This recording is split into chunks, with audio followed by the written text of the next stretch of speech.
16 రోజుల పండుగ.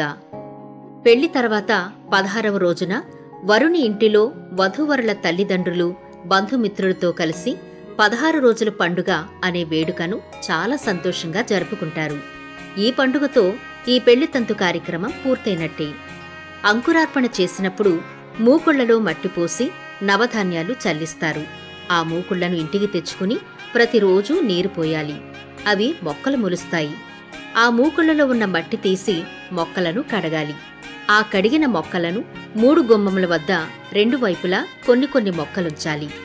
శుభ్రం చేసిన మూకుడుకు పసుపు రాసి కుంకుమ బొట్లు పెట్టి 1 గిద్ద బియ్యము, పండు తాంబూలము, జాకెట్టు వస్త్రము, దక్షిణ పెట్టి పెండ్లి కూతురి చేత ముత్తైదువులకు ఇప్పించాలి.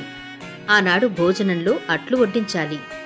భోజనమైన తర్వాత పసుపు తాడుతో ఉన్న మంగళసూత్రాలు బంగారు గొలుసులోకి మార్చాలి. పెండ్లి రోజున తాళిబొట్టుకు ఉన్న పసుపు తాడును పేని దానికి సూత్రమెక్కించి కట్టాలి. పెండ్లి కూతురు వాళ్లు పెండ్లి కుమారునికి, తండ్రికి, తల్లికి నూతన వస్త్రాలు పెట్టాలి.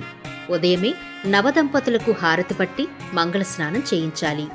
పెండ్లి కుమారుడు స్నానమయ్యాక దేవుని వద్ద కూర్చుని ఉత్తర జంధ్యాలు, బటువు, కంకణము తీయాలి. వడికట్టు బియ్యము అమ్మాయి వాళ్ళ బియ్యము అబ్బాయివారికి, అబ్బాయివారి బియ్యము అమ్మాయివారికి ఇచ్చుకోవాలి. ఆ రోజు ఆ బియ్యంతో పొంగలి చేసి నైవేద్యం పెట్టాలి. బటువు, కంకణము, ఉత్తర జంధ్యములు పెండ్లి కుమారుని సోదరికి అందజేయాలి. ఈ వీడియో మీకు నచ్చినట్లయితే దయచేసి లైక్ చేయండి, కామెంట్ చేయండి, షేర్ చేయండి. ఇలాంటి మరిన్ని తెలుగు సంప్రదాయ వీడియోలను చూడాలనుకుంటే మా తెలుగు ట్రెడిషన్స్ యూట్యూబ్ ఛానల్ను సబ్స్క్రైబ్ చేసుకోండి.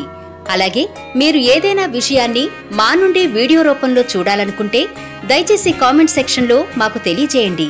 ధన్యవాదాలు.